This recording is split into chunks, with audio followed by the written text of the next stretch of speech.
नमस्कार, ये आकाशवाणी पटना है। अब आप खालिद रशीद से प्रादेशिक समाचार सुनिए। पहले मुख्य समाचार। निर्वाचन आयोग ने कहा, मतदान के लिए पात्र लोग नामांकन की समय सीमा समाप्त होने के 10 दिन पहले तक नाम जुड़वाने के लिए कर सकते हैं आवेदन। मुख्यमंत्री नीतीश कुमार आज पटना मेट्रो रेल सेवा का उद्घाटन करेंगे। आम लोगों के लिए कल से शुरू होगी मेट्रो। राज्य के सरकारी विद्यालयों में विशिष्ट शिक्षक और प्राथमिक विद्यालय के प्रधान शिक्षकों को वेतन संरक्षण का लाभ मिलेगा। और नेपाल के तराई क्षेत्र और राज्य में हो रही बारिश से कोसी और महानंदा समेत प्रदेश की कई नदियां उफान पर। सुपौल, शिवहर और सीमांचल के जिलों में बाढ़ का पानी फैलने से जनजीवन प्रभावित। अब समाचार विस्तार से। मुख्य निर्वाचन आयुक्त ज्ञानेश कुमार ने कहा है कि मतदाता सूची में नाम जुड़वाने से वंचित रह गए पात्र लोग विधानसभा क्षेत्र विशेष में नामांकन की समय सीमा समाप्त होने के 10 दिन पहले तक नाम जुड़वाने के लिए आवेदन कर सकते हैं। मुख्य निर्वाचन आयुक्त ने विधानसभा चुनाव की तैयारियों का जायजा लेने के बाद पटना में संवाददाता सम्मेलन में यह जानकारी दी।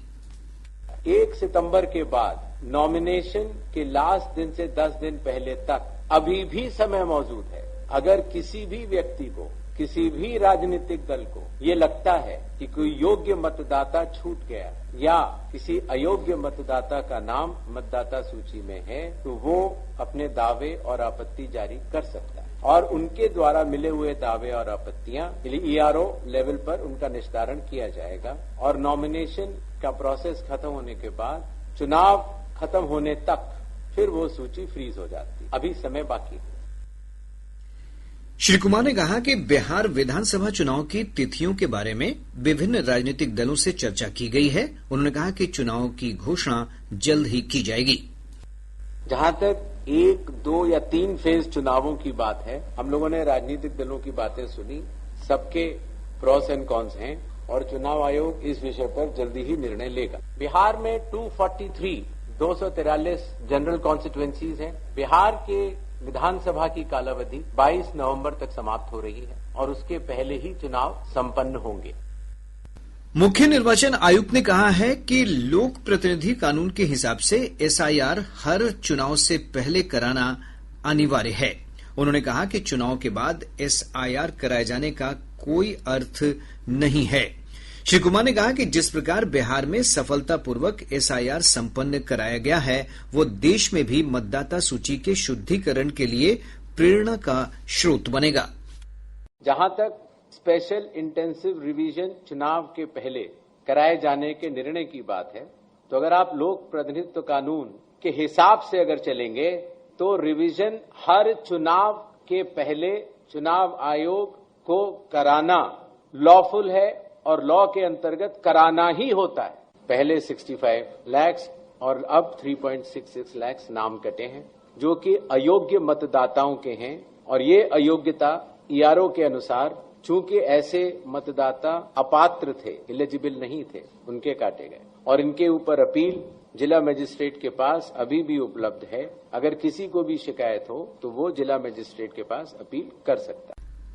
मुख्य निर्वाचन आयुक्त ने मतदान प्रक्रिया को सुव्यवस्थित करने के लिए चुनाव आयोग द्वारा शुरू किए गए नवीन उपायों पर भी प्रकाश डाला। श्री कुमार ने कहा कि नई व्यवस्था के तहत विधानसभा चुनाव में किसी भी बूथ पर 1200 से अधिक मतदाता नहीं होंगे।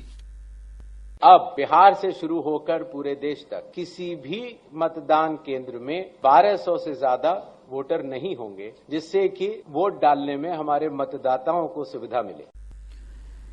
मुख्यमंत्री नीतीश कुमार आज पटना मेट्रो रेल सेवा के पहले चरण का उद्घाटन करेंगे। लगभग 3.5 किलोमीटर लंबे एलिवेटेड मेट्रो कॉरिडोर के पहले फेज को प्राथमिकता गलियारा नाम दिया गया है। इस चरण में मेट्रो सेवा अंतर्राज्यीय बस टर्मिनल से भूतनाथ स्टेशन तक परिचालित होगी। 6 वर्षों की प्रतीक्षा के बाद पटना मेट्रो रेल सेवा के पहले चरण का शुभारंभ किया जा रहा है। प्रधानमंत्री नरेंद्र मोदी ने फरवरी 2019 में मेट्रो रेल परियोजना के निर्माण कार्य का शुभारंभ किया था।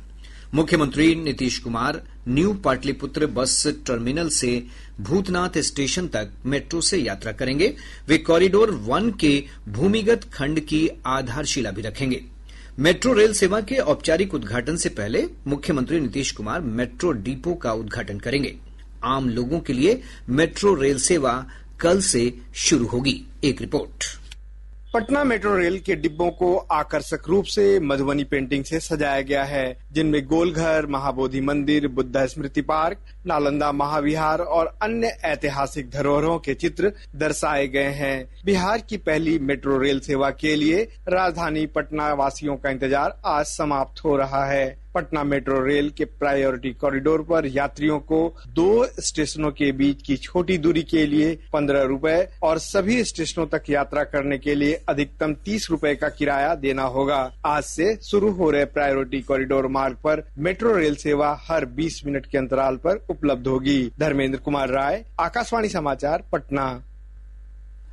मुख्यमंत्री नीतीश कुमार आज मुख्यमंत्री महिला रोजगार योजना के अंतर्गत 21 लाख लाभुकों के खाते में 10,000 रुपए प्रति लाभुक की दर से 2100 करोड़ रुपए की राशि अंतरित करेंगे। गौरतलब है कि इससे पहले 26 सितंबर और 3 अक्टूबर को इस योजना के तहत महिलाओं के खाते में राशि अंतरित की गई थी। योजना के तहत राज्य सरकार ने इस वर्ष अक्टूबर से दिसंबर तक महिलाओं को 10-10 हजार रुपए की सहायता राशि वितरण के लिए 14 तिथियां निर्धारित की हैं। मुख्यमंत्री आज ही जल संसाधन, पथ निर्माण और ऊर्जा विभाग से जुड़ी विभिन्न विकास योजनाओं का उद्घाटन और शिलान्यास भी करेंगे। राज्य के सरकारी विद्यालयों में विशिष्ट शिक्षक और प्राथमिक विद्यालय के प्रधान शिक्षकों को वेतन संरक्षण का लाभ मिलेगा। शिक्षा विभाग ने विशिष्ट शिक्षकों को योगदान की तिथि से इसका लाभ देने का आदेश दिया है। विभाग के अनुसार विशिष्ट शिक्षकों को अक्टूबर माह के वेतन के साथ ही बकाया वेतन वृद्धि का लाभ दिया जाएगा।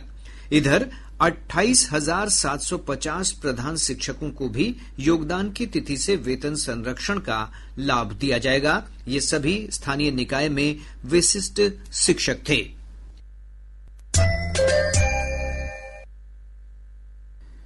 प्रादेशिक समाचार आप आकाशवाणी पटना से सुन रहे हैं।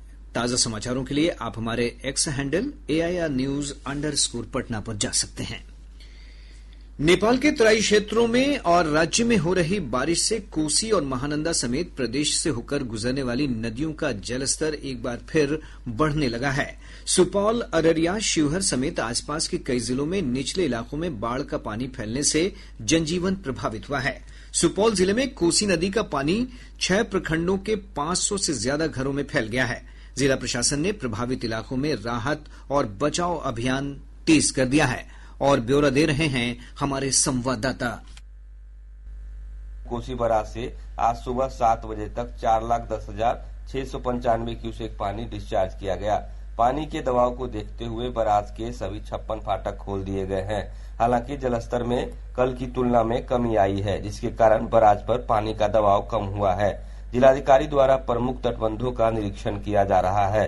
स्थिति आज काफी बेहतर दिख रही है। कल लगभग बराज से 5.5 लाख के आसपास पानी जा रहा था और वर्तमान में अभी का रिपोर्ट 4,20,000 है। तो धीरे धीरे पानी घट रहा है। शाम तक में और काफी नीचे 3.5 के आसपास हो जाएगा, उम्मीद करता हूँ। अब जो हम लोग के पास चैलेंजेस है, पब्लिक को जो तटबंध के अंदर उसको लगातार कल से माइकिंग करके हम लोगों ने बाहर निकाला। काफी बड़े लोग बाहर आए भी हैं। अब मुख्य रूप से देखा जाए तो सुपौल सदर, किशनपुर, मरौना, ये सरायगढ़, ये ज्यादा प्रभावित, हमारे निर्मली जो है ज्यादा प्रभावित प्रखंड है। जिले में बाढ़ आश्रितों के लिए कम्युनिटी किचन चलाए जा रहे हैं। राहत बचाव कार्य जारी है। आकाशवाणी समाचार के लिए सुपौल से रविशंकर चौधरी। सीमांचल क्षेत्र में कोसी और महानंदा नदियों के बढ़ते जलस्तर के कारण किशनगंज, अररिया और कटिहार जिलों के कुछ हिस्सों में बाढ़ का पानी प्रवेश कर गया है। पश्चिमी और पूर्वी चंपारण में भी बाढ़ का संकट है। अररिया से हमारे संवाददाता ने बताया है कि कई गांवों में बाढ़ का पानी प्रवेश कर गया है और जोगबनी में रेल लाइन पर पानी आ जाने से रेल परिचालन प्रभावित हुआ है।